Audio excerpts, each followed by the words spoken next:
Hey there folks, welcome to this video, and the WRC, I'm happy to say, is back. The recce is done, the shakedown is done as well, and now we're just counting down the hours until the season gets underway.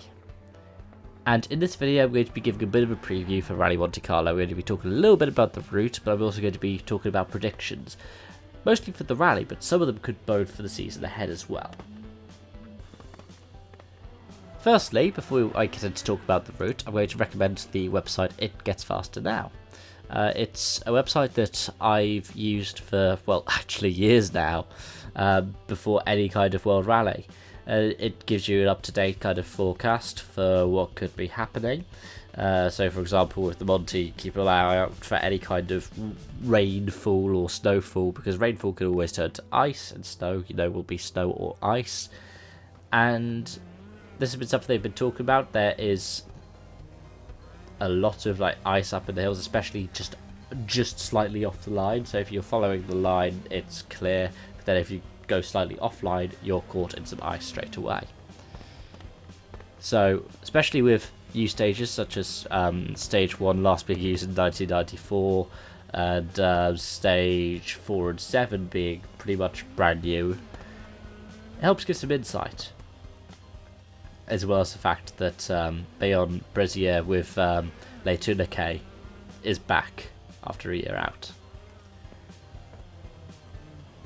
But yeah, that's one of the things I'm really looking forward to with the Monte, the kinds of challenges. There are some changes to the route, some new stages, a lot of them old stages, but for example, the night stages that were used last year are now being run at different points in the event. So, for example, the first stage last year is now being run as stage 10 and 12 on Saturday.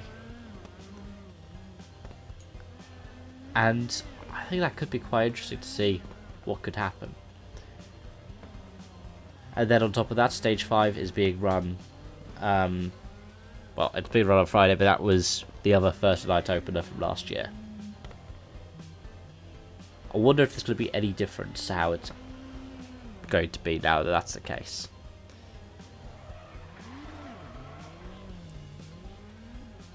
And by the looks of things, the end of stage for the power stage is going to be a bit earlier than the hairpin that it has been previously.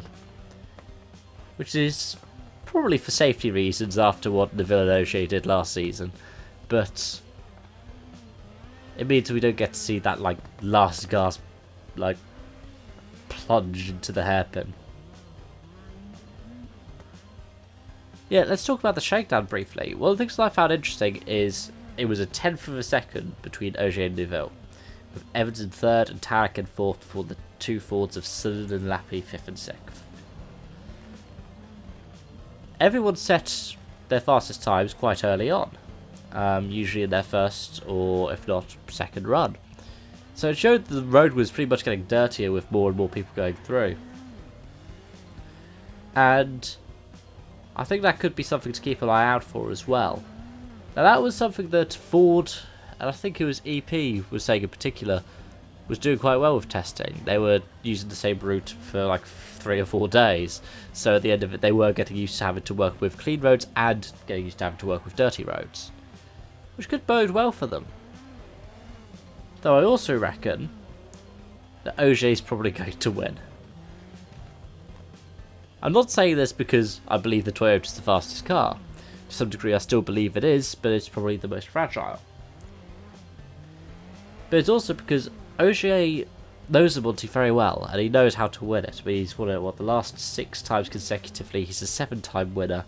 And he'd be basically put himself in the record books if he became the 8th time winner 7 times consecutively, and with 5 different manufacturers, after already having won it with Peugeot and Citroën, having won it with VW, having won it with Ford. Yeah, it would be a 5th different manufacturer.